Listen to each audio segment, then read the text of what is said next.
One of the biggest fears any parent can have is that their child might be bullied. But an equally important fear, but one that perhaps is a bit harder to deal with, is what if my child is actually the bully? Hi, my name is Tom and I am the founder of an anti-bullying initiative called Strength Restored. Finding out that your child is a bully, or at least accused of being a bully, can be a heart-rending experience, and it can be something that can be quite hard to accept as a parent. No one wants to think of their child as bad, but it's important to remember that just because your child has been accused of bullying, or is in fact bullying, doesn't mean they are bad. In today's society, we like to put things into boxes, but that makes things too simple. But we like to do this with bullying and the people involved with bullying. But it's not that cut and dry. Usually bullying occurs because of a lack of empathy between the bully and his or her target. You will often hear someone accused of bullying saying that they didn't mean to make the person upset, and it doesn't understand why that person is upset. Though this can be the case quite a lot of the time, it's important for the person accused of bullying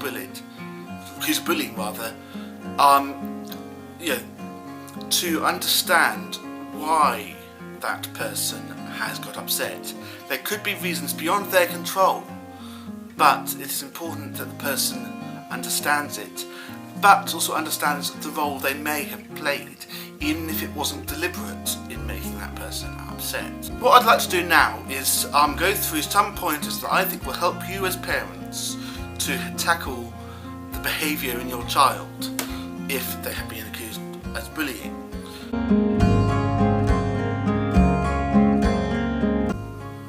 My first tip for you is to be realistic. Everybody has it in them to be a bully. The person you see as your child isn't always the person they act like around other people. Everybody has it in them to be a bully. Anybody you know who says they have never bullied is either lying or kidding themselves. We have probably all contributed to bullying at some point. And it's important to remember that doesn't make everyone in the world a bad person. Usually bullying occurs because there is a clash of personalities between them, and usually it's where one person's personality is slightly stronger than the other. And it's just vital to understand this, because we don't want to condemn forever the person that is being bullied. There will be reasons behind that. Whether those are correct reasons is left to be seen, and that's something we'll deal with in the next bit. But be realistic. Your child can bully. You can bully. Anyone can bully. Saying that they can't is not helping the situation. One of the key things to remember here is that during puberty, a lot of children, young adults as they are, their empathy dimmer switch has sort of been turned down low. I don't know why this is, but it has been proven by research that this happens. So, though empathy can be something that is learnt, and they may show empathy towards certain people, there might be other people that they haven't learnt empathy for, and so this is how someone can be really caring to one person and not to others. But as I say, it can be learned. And so, over the next few other steps that I'm going to go through, hopefully it will teach your child to be empathetic towards the people that they perhaps aren't at the moment. My next tip is to be understanding. There will be a reason, apart from the personality clash, as to why your child is bullying someone. There are two main reasons that I can identify, and the first one is that they have some sort of prejudice towards a section of society. And it might not be that they are racist or homophobic or whatever per se, it's just they haven't come across anyone of that demographic before. One of the reasons why I was bullied at school was because of my disability. And the school I went to was situated in a sort of quite a close-knit-ish community, and so people coming in with disabilities, which at the time ironically there were quite a few, anyone coming in that was different, they were scared of. I don't feel any anger towards those people because of their ignorance, but more sympathy and wanting to teach people in similar places now about that situation, about disability and whatever. And the same might be for your child, that they just don't notice there's something different. And you've got to be slightly forgiving at fear at that, but it's still not acceptable. The other thing I find is if it's not prejudice and it's not ignorance of a certain type of person, is they've found an issue within themselves that they are struggling to deal with, and because you're sort of learning as a teenager how to deal with those, you don't actually know how to deal with them, and so you will project it onto someone else, and usually, more often than not, an innocent party. So as a parent, you need to identify what it is that is causing them. Don't judge them for the reason, but be understanding and be committed in helping them overcome their prejudice or whatever it is inside of them they're dealing with. Ultimately, this will make them a better human being in the long run anyway, regardless of whether they're bullying or not. So be understanding.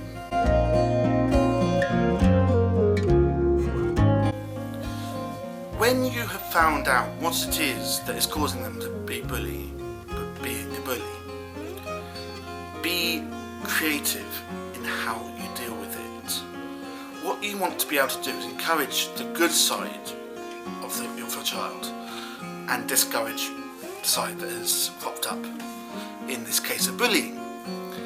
But you want to work on that as well, so you need to create an action plan with you, with your child, with any other responsible adult in their world, in their sphere, and work with this group of people and develop an action plan that will see them through the prejudice they're working out, or whatever it is that they're doing.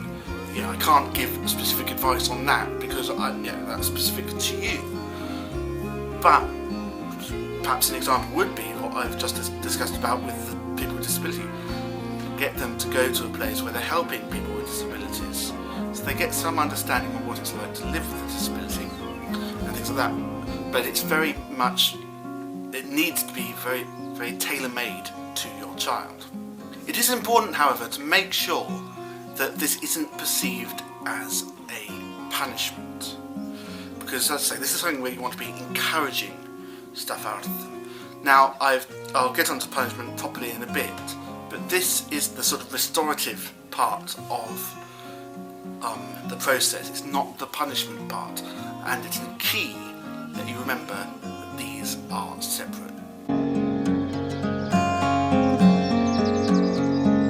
And so we get on to the other part, and that is to be clear and have consistent consequences.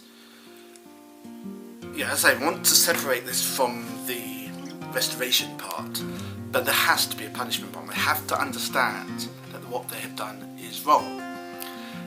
And one other thing that I see quite a lot that doesn't help situations is people giving in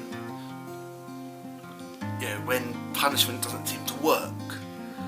But punishment only works when it is consistent and when you are consistent.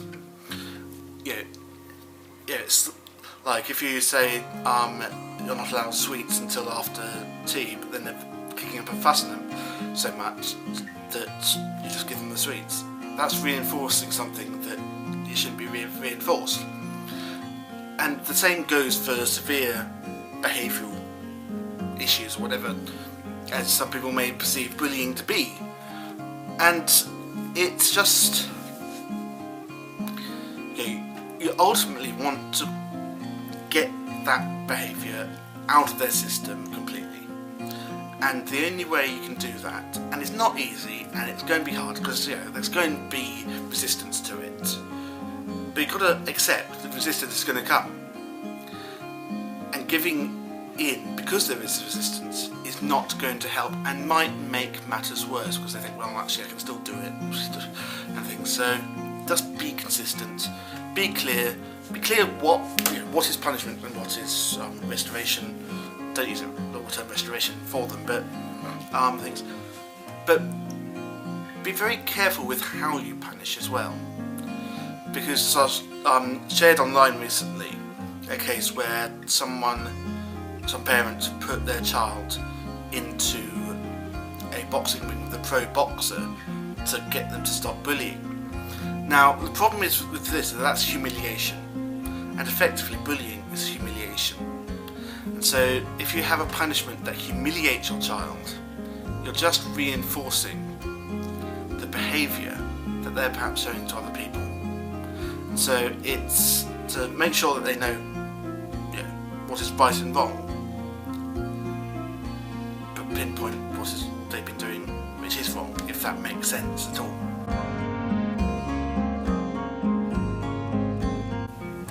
Be an example. This may seem patronising to some parents, but you are their role model, and it is very easy for parents to fall into habits that demonstrate the behaviour, not deliberately again, that they are trying to wean their own child off from. For example, if you're telling your child to respect their classmates, but around the dinner table you're slagging off your workmate, how is that showing your child that it's wrong to slag off their classmate? This can be tricky, because you have to be mindful of pretty much every action that you're making, but it is so vital, because young people often will find any excuse to behave the way they want to behave, whether that's good or bad. And if you give them one excuse, which is, well, you're doing it, then they will run with it. And if they run with it, they could be worse than the example you're giving them. And as I say, it's hard. Being vigilant to your personality, there might be habits that you got into which you're not aware of and stuff, but you just have to have that integrity to win this battle, which it is a battle to get your child the best person they can be. But we need to have that integrity. It's as simple as that. My final point is be kind. I'm not going to go into detail about this because it's fairly simple, but there's no point fighting hate with hate or nastiness with nastiness. You just got to be kind to your kid. They're still a lovely person. Everyone has the good and bad in them. And if you treat them like they're so wholly bad, that's probably the way you're going to be ended up. If you treat them with kindness and treat them with love, the goodness will shine out in them. I hope you've enjoyed this video, and you'll continue to watch my future videos. If you have enjoyed this, I will be releasing a PDF with all the information at the end of the month along with last week's videos and the next couple of videos for this month. What you need to do to get those is to come over to my company's Facebook page, which the link will be in the description, and on that page there is a sign up button for our mailing list, and the PDFs are exclusive to the people on the mailing list. So yeah, I hope you have enjoyed, and I will see you next week.